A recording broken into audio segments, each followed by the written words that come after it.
नमस्कार। मैं वी शास्त्री अपने चैनल के माध्यम से आप सभी दर्शकों का बहुत बहुत स्वागत करता हूं। कन्या राशि के जातकों के लिए 2023 के गोल्डन पीरियड की शुरुआत अगस्त 2023 से होने जा रही है। पिछले 7 माह से जो कष्ट, जो परेशानियां आपने झेली, उनके अंत की शुरुआत अगस्त 2023 से होने जा रही है।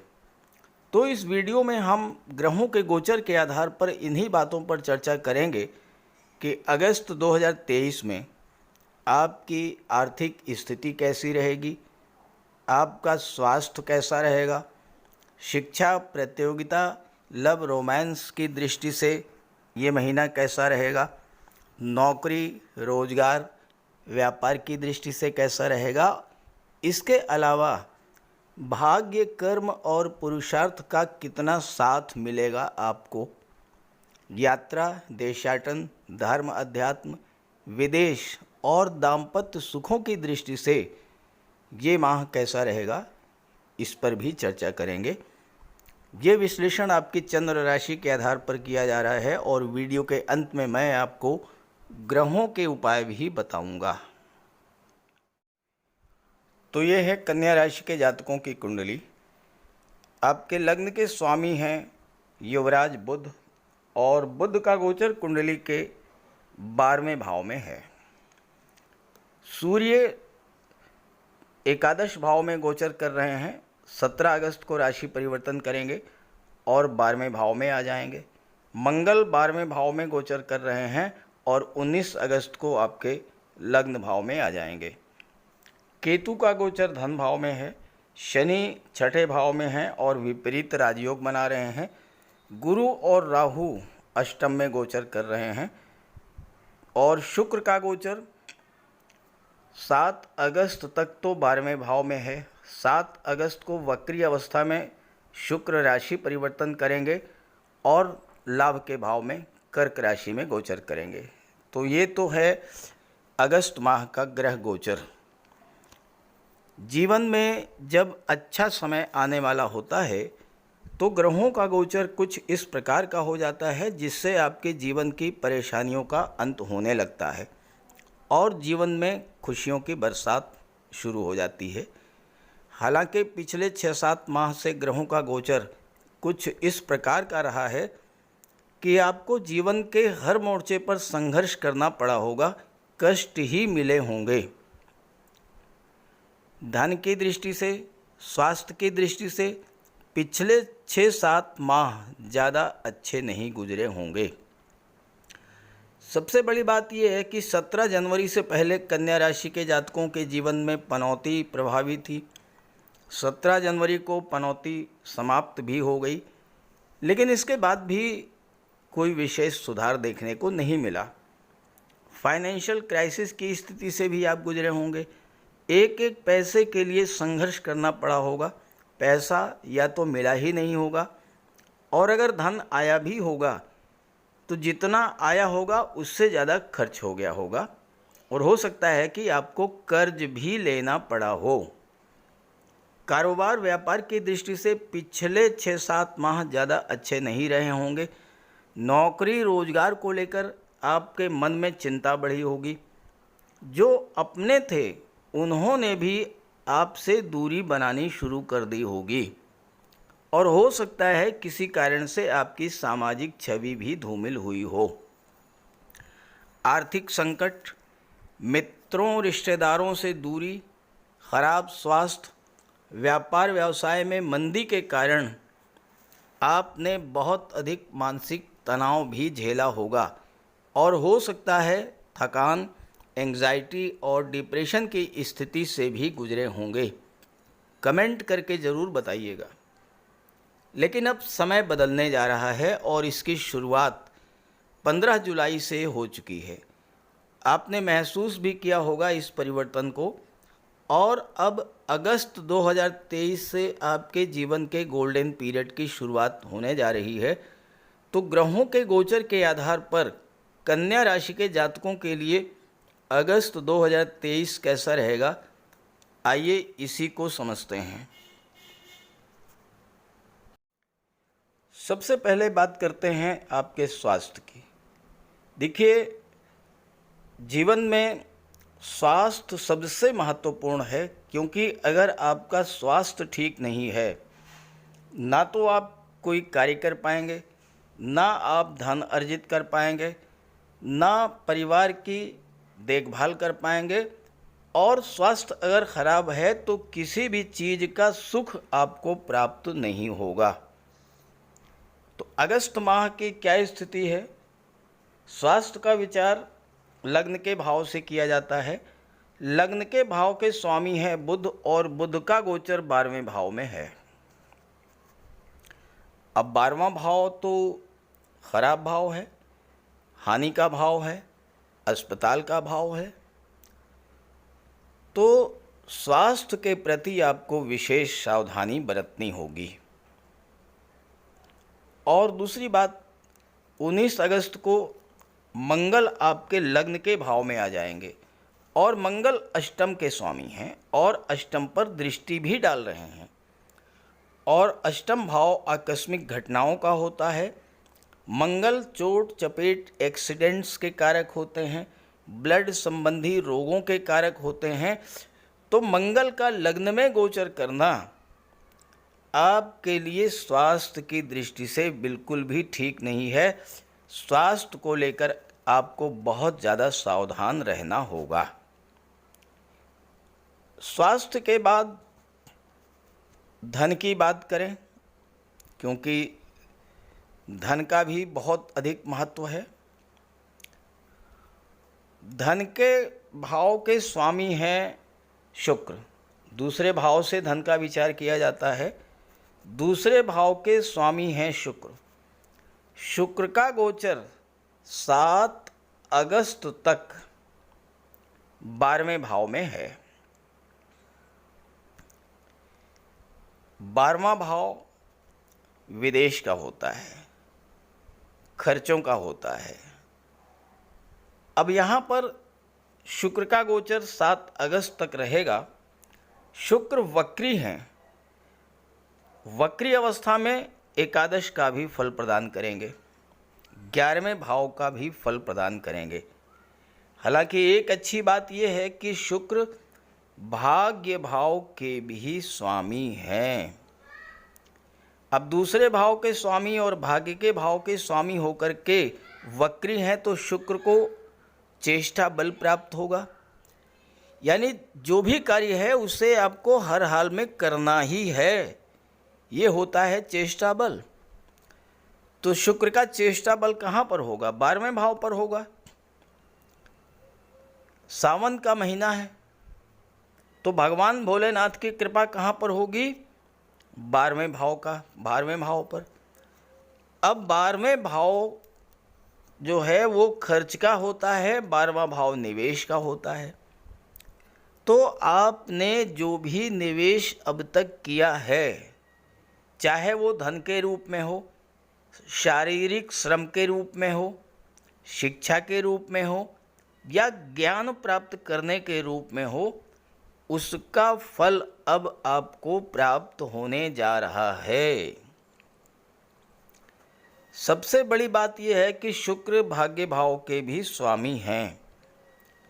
तो 9वें भाव का संबंध 12वें भाव से बन गया। अब अगर आप ये चाह रहे हैं कि विदेश में रहकर आपका कोई अच्छा कार्य पूरा हो जाए, तो इसीलिए शुक्र का गोचर 12वें भाव में हुआ है। इस समय आपके लिए विदेश संबंधी हर कार्य में भाग्य का साथ मिलेगा। 12वें भाव में शुक्र अति विशिष्ट कारक होते हैं। 12वें भाव के प्रभाव को, फल को कई गुना बढ़ा देते हैं। वक्री हैं तो 11वें भाव का भी फल देंगे, तो आपको विदेशों से लाभ मिलेगा। विदेशों से आपके संबंध अच्छे लोगों से होंगे, प्रतिष्ठित लोगों से होंगे। और शुक्र के इस गोचर का आपके भाई बहनों का भी लाभ मिलेगा।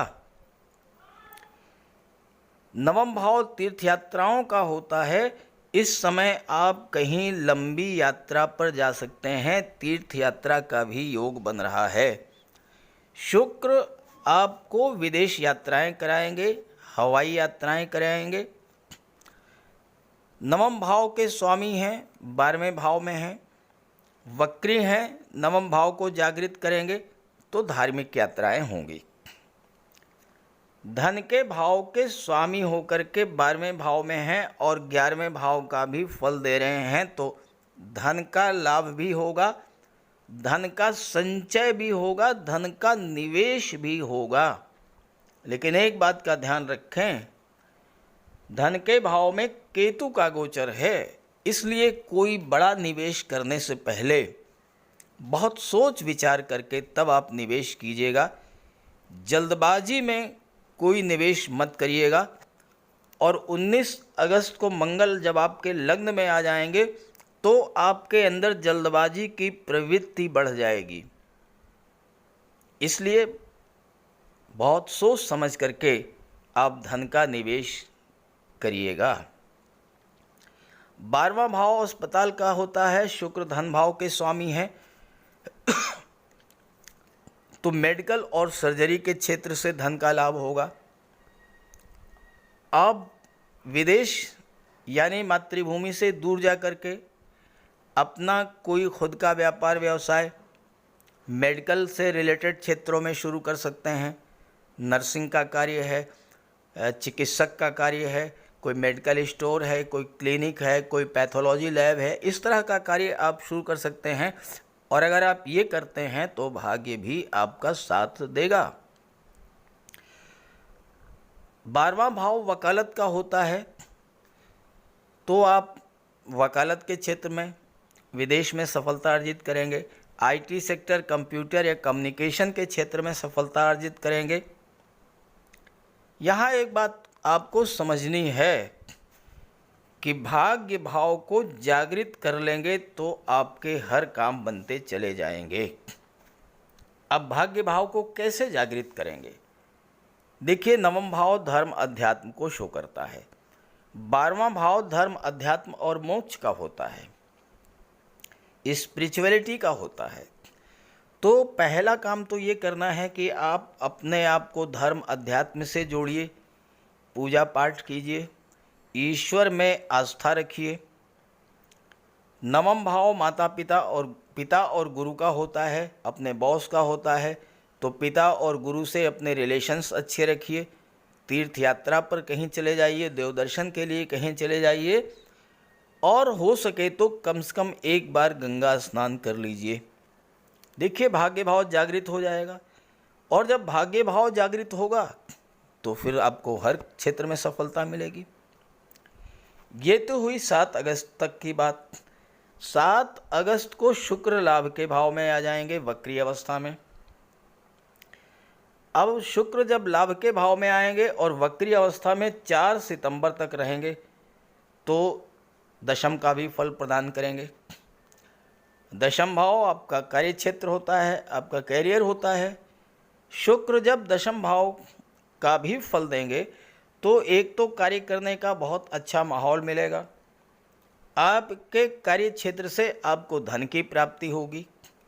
और तीसरी बात यह है कि कल तक जो लोग आपसे शत्रुता मानते थे, आपको नीचा दिखाने का प्रयास कर रहे थे, आपके विरुद्ध पॉलिटिक्स कर रहे थे, ऐसे लोग आपके व्यवहार, आपकी वाणी के बल पर, चूँकि शुक्र वाणी के भाव के स्वामी हैं, दूसरे भाव के, और शुक्र अत्यंत सौम्य ग्रह हैं, तो वाणी की सौम्यता, मधुर व्यवहार से प्रभावित होकर के कल तक जो आपके शत्रु थे वो आपके मित्र बन जाएंगे, आपको सपोर्ट करना शुरू करेंगे। इसके अलावा बॉस का, सीनियर्स का भी आपको सहयोग मिलेगा।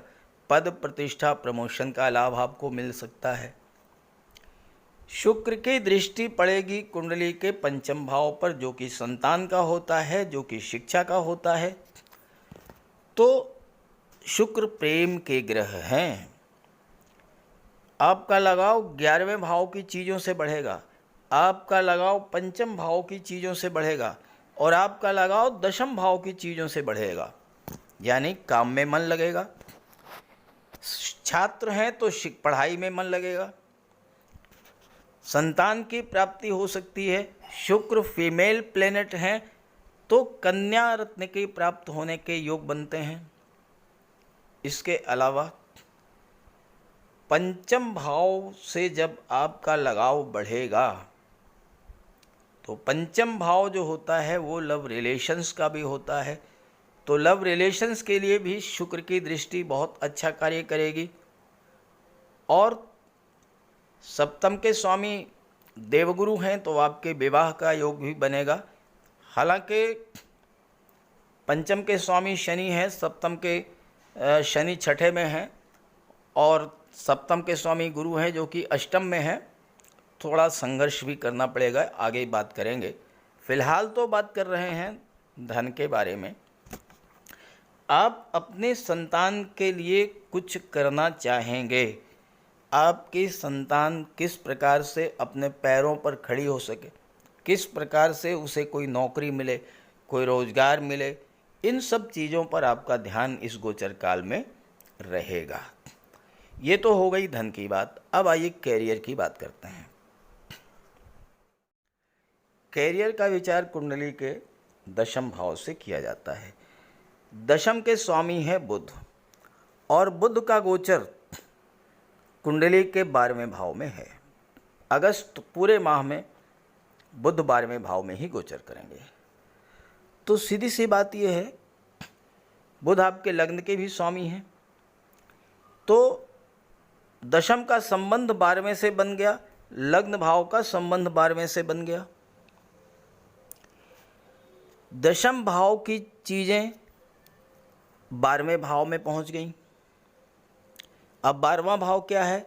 विदेश का, खर्चों का है, अस्पताल का है, चैरिटी का है, धर्म अध्यात्म और मोक्ष का है, न्यायपालिका का है। तो आपका कैरियर विदेश में बनेगा, विदेश जाने का मौका मिलेगा। किसी मल्टीनेशनल कंपनी में आपको जॉब मिल सकती है। बुध व्यापार के कारक होते हैं तो विदेशी व्यापार से लाभ मिलेगा। स्वयं आप, चूंकि लग्न का संबंध भी 12वें से बन रहा है, तो आप इस समय या तो विदेश में होंगे और या फिर विदेश से कोई व्यापार व्यवसाय करेंगे। अब हर व्यक्ति विदेश जाए ये ज़रूरी नहीं है। विदेश का मतलब घर को छोड़ करके किसी दूसरे राज्य या दूसरे शहर में जाना है। हालांकि सूर्य यहाँ पर बुधादित्य राजयोग बना रहे हैं तो विदेश में जॉब के अवसर मिलेंगे। आपको विदेश में ही प्रशासन के क्षेत्र में उच्च पद मिल सकता है। और अगर आप पहले से ही विदेश में हैं और किसी जॉब में हैं तो 17 अगस्त तक आपको पद प्रतिष्ठा प्रमोशन का भी लाभ मिलेगा। 12वां भाव खर्चों का है, लेकिन ये खर्चे निवेश के रूप में होंगे, क्योंकि शुक्र जो हैं 7 अगस्त को जैसे ही एकादश में आएंगे महाधनी योग बना देंगे। 7 अगस्त से लेकर के और 2 अक्टूबर तक शुक्र महाधनी योग बनाएंगे। धन के भाव का स्वामी लाभ के भाव में गोचर करेगा। देखिए 7 अगस्त को वक्री रहेंगे, 4 सितंबर को मार्गी हो जाएंगे। 4 सितंबर से 2 अक्टूबर तक शुक्र लाभ के ही भाव में रहेंगे, फिर राशि परिवर्तन करके सिंह राशि में 12वें भाव में जाएंगे। तो इस तरह से शुक्र का गोचर लाभ के भाव में पूरे 2 माह तक रहने वाला है। और यहाँ शुक्र का गोचर कर्क राशि में है। कर्क राशि जल तत्वीय राशि है, शुक्र जल तत्वीय ग्रह हैं, तो इस वजह से 11वें भाव का पूरा फल आपको मिलेगा, यानी आप हर तरह का लाभ प्राप्त करेंगे। यहाँ पर बुध और सूर्य की दृष्टि छठे भाव पर पड़ेगी। छठे भाव में सूर्य मॉनेटरी गेन के लिए बहुत अच्छे माने जाते हैं। तो कोई कर्ज वगैरह अगर आपका है तो वो समाप्त होगा। बुध एक सामाजिक ग्रह है, तो कोई शत्रुता भी अगर है तो वो भी समाप्त होगी। अब अगर बात करें हम व्यापार की, तो व्यापार का विचार कुंडली के सप्तम भाव से किया जाता है। अब आपकी कुंडली में चौथे भाव और सातवें भाव दोनों के स्वामी देवगुरु बृहस्पति हैं, जो कि आठवें भाव में राहु के साथ गोचर कर रहे हैं। अब आठवां भाव तो परिवर्तन का होता है, आठवां भाव बाधाओं का होता है, रुकावटों का होता है, आठवां भाव उतार चढ़ाव का होता है, आठवां भाव परेशानियों का होता है। लेकिन यहाँ पर एक बात समझने की है, चौथे भाव का स्वामी अपने से पंचम में गया है। 1 2 3 4 5, चौथे का स्वामी पंचम में, दूसरे का स्वामी अष्टम में, सातवें का स्वामी दूसरे भाव में। देखिए 1 2, सातवें के स्वामी गुरु दूसरे भाव में गए, पहला दूसरा भाव। चतुर्थ भाव के स्वामी गुरु 1 2 3 4 5, पंचम भाव पंचम स्थान में गए। अब दूसरा भाव और पंचम भाव सबसे शुभ भाव माना जाता है। दूसरा भाव धन का होता है, पांचवा भाव संतान का, शिक्षा का, आपके पूर्व संचित कर्मों का होता है। तो व्यापार व्यवसाय के क्षेत्र में थोड़ी बहुत उतार चढ़ाव तो रहेगा, लेकिन चूंकि गुरु अपने जहाँ के स्वामी हैं उससे शुभ भाव में गए हैं, तो व्यापार से लाभ का योग भी बनेगा, घर वाहन प्रॉपर्टी का भी योग बनेगा, लेकिन थोड़ा सा उतार चढ़ाव तो बना रहेगा। देखिए एक चीज़ मिलेगी, दूसरी चीज़ आपसे जा भी सकती है। चूँकि अष्टम भाव परेशानियों का है, रुकावटों का है, चीज़ें मिलेंगी ज़रूर, मनोवांछित कामना पूरी होगी, लेकिन ज़्यादा संघर्ष करने के बाद। चूँकि चतुर्थ का स्वामी अष्टम में है, तो माता से, परिवार से, परिजनों के साथ संबंधों में कुछ उतार चढ़ाव देखने को मिलेगा। फैमिली लाइफ की बात करें, पारिवारिक जीवन की बात करें, विवाह की बात करें, इसका विचार सप्तम से किया जाता है। दाम्पत्य सुखों का विचार सप्तम से किया जाता है। अब आपके जीवन साथी को धन का लाभ तो हो सकता है, लेकिन थोड़ी गलतफहमी बनी रहेगी, क्योंकि सप्तम से दूसरे भाव में राहु बैठे हैं। अष्टम भाव गुप्त रहस्यों का होता है, तो हो सकता है कि कोई बात वो आपसे छुपाएं और आप कोई बात उनसे छुपाएं, और इसी को लेकर गलतफहमी बढ़ सकती है। जहाँ तक लव रोमांस की, शिक्षा की और संतान की बात है, तो पंचम से इसका विचार किया जाता है। पंचम के स्वामी शनि हैं, जो कि छठे में बैठे हैं। महत्वपूर्ण बात है कि शनि यहाँ पर विपरीत राजयोग बना रहे हैं, और ये विपरीत राजयोग आपकी कुंडली में 30 वर्ष के बाद बना है, और दोबारा अगले 30 वर्ष के बाद ही बनेगा। तो छात्रों के लिए समय बहुत बेहतर है, क्योंकि पंचम का संबंध छठे से बन रहा है। शनि पंचम के स्वामी हैं, छठे में गोचर कर रहे हैं। शनि वक्री हैं, तो पंचम भाव का भी फल देंगे। अब पंचम भाव शिक्षा का होता है, संतान का होता है, छठा भाव नौकरी का होता है। तो छात्रों के लिए नौकरी पाने का बेहतर योग है, लेकिन ध्यान दीजिएगा, शनि एक ऐसे ग्रह हैं जो बहुत कठोर परिश्रम कराते हैं। अब आप ये सोचिए, कितना भी मेहनत करनी पड़े, लेकिन अगर सफलता मिल जाए तो इससे अच्छी स्थिति क्या होगी। तो ये स्थिति आपके जीवन में 2.5 वर्ष तक 2025 तक बनी रहेगी। परिश्रम करेंगे, आपको निश्चित तौर पे सफलता मिलेगी। और दूसरी बात, शिक्षा के कारक, ज्ञान के कारक देवगुरु अष्टम भाव में बैठे हैं, और अष्टम में अप्रैल 2024 तक रहेंगे। तो संघर्ष भी बढ़ेगा, लेकिन सफलता भी मिलेगी।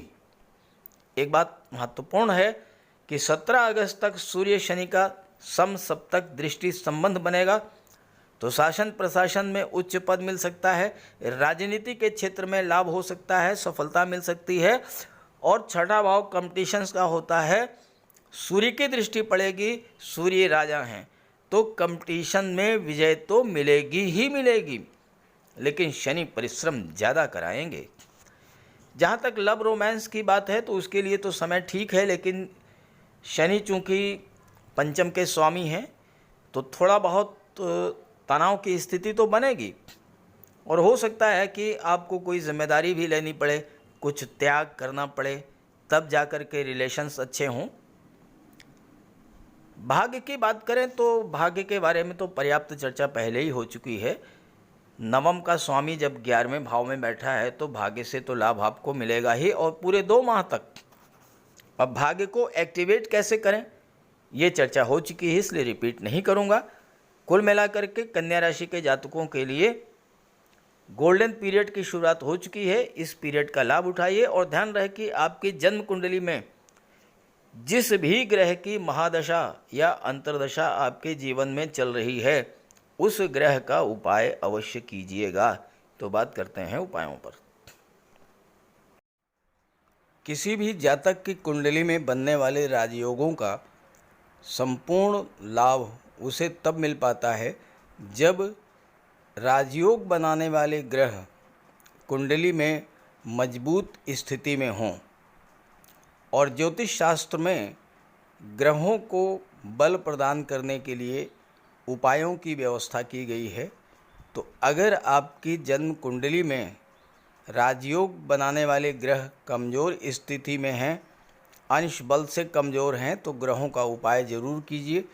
इससे ग्रहों को बल प्राप्त होगा और आपको राजयोग का संपूर्ण लाभ प्राप्त हो पाएगा। सबसे पहले मंगल की बात करते हैं। इसके लिए बजरंगबली की उपासना कीजिए, हनुमान जी की आराधना कीजिए,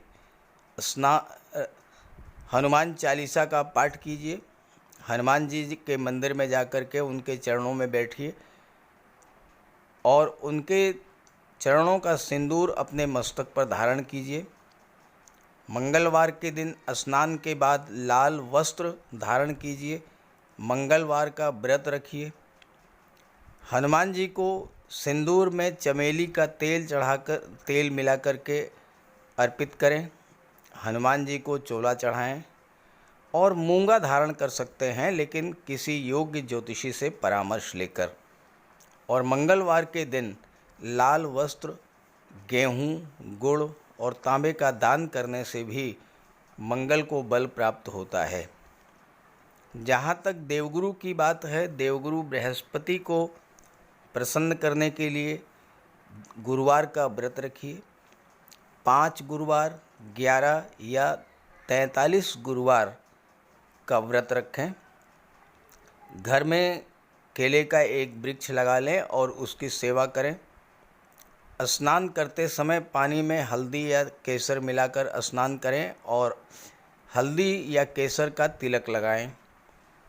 भूल करके भी गुरु, साधु, संतों का, माता पिता का अपमान ना करें। माता पिता, गुरु और वृद्धों का सम्मान करें, उनकी सेवा करें और उनका आशीर्वाद प्राप्त करें। तोते को चने की दाल खिलाएं, इससे बुध और गुरु दोनों प्रसन्न होते हैं। पुखराज भी धारण कर सकते हैं गुरुवार के दिन, लेकिन योग्य ज्योतिषी का परामर्श लेकर ही कोई रत्न धारण करें। ज़्यादा बेहतर ये है कि हल्दी की एक गांठ पीले वस्त्र में बांधकर अपने बाजू में बांध लीजिए और पीले रंग के वस्त्रों का ज़्यादा प्रयोग कीजिए। चादर, तकिए, गिलाफ ये सब पीले रंग के रखिए, पर्दे। शुक्र को बल प्राप्त हो इसके लिए माता लक्ष्मी की उपासना कीजिए और 21 या 31 शुक्रवार को व्रत रखें। शुक्रवार के दिन सफ़ेद रंग के वस्त्र, चीनी, चावल, दूध और दही, घी से बने पदार्थों का सेवन करें। और शुक्रवार के दिन सफ़ेद वस्त्र, चावल, चीनी, घी श्रृंगार सामग्री, कपूर, मिश्री और दही, इन सब चीज़ों का यथाशक्ति दान करें। डायमंड धारण कर सकते हैं, लेकिन हीरा धारण करने से पहले योग्य ज्योतिषी का परामर्श ले लें। महिलाओं का सम्मान करें। शुक्रवार के दिन कन्याओं को खीर और मिष्ठान का भोजन कराएं। इत्र का प्रयोग करें। घर को साफ सुथरा रखें और भगवान शिव को श्वेत पुष्प अर्पित करें। जहाँ तक बुध की बात है तो बुधवार के दिन तुलसी का पौधा लगाकर उसकी सेवा करें। गाय की सेवा करें। गाय को हरा चारा खिलाएं। हरियाली बढ़ाने वाले पौधे लगाएं और दान करें पौधों का, क्योंकि बुध को हरा रंग अत्यंत प्रिय है। बुधवार को घर के मेन डोर पर पंच पल्लव का तोरण लगा दें और किन्नर को दान देकर उसका आशीर्वाद प्राप्त करें। देवी दुर्गा के मंदिर में हरे रंग की चूड़ियाँ दान करें।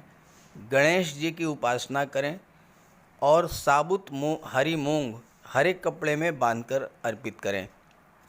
बुधवार के दिन हरे रंग के रुमाल, मोजे और टाई का प्रयोग करें। ओम बुम बुधाय नमः इसका एक माला जाप करें।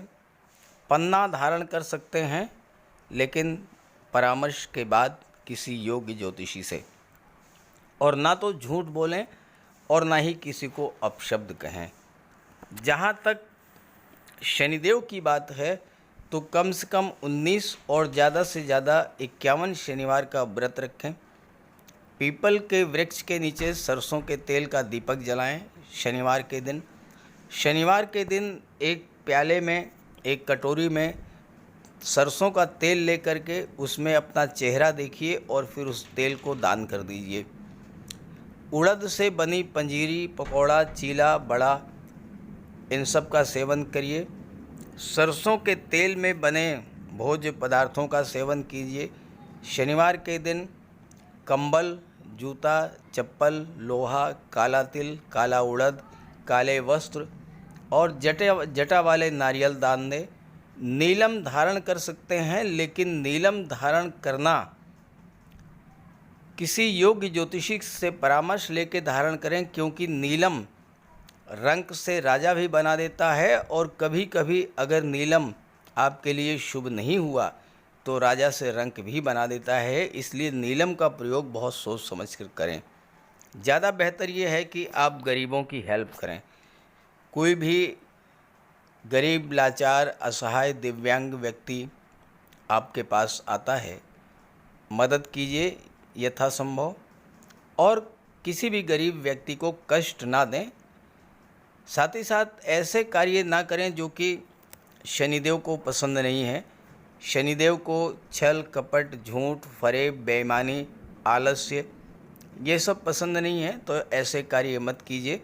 और शनिदेव को अनुशासन, परिश्रम, मेहनत, ईमानदारी और सच्चाई ये पसंद है, तो ये आप अपने अंदर इन गुणों को विकसित करें, शनिदेव प्रसन्न होंगे।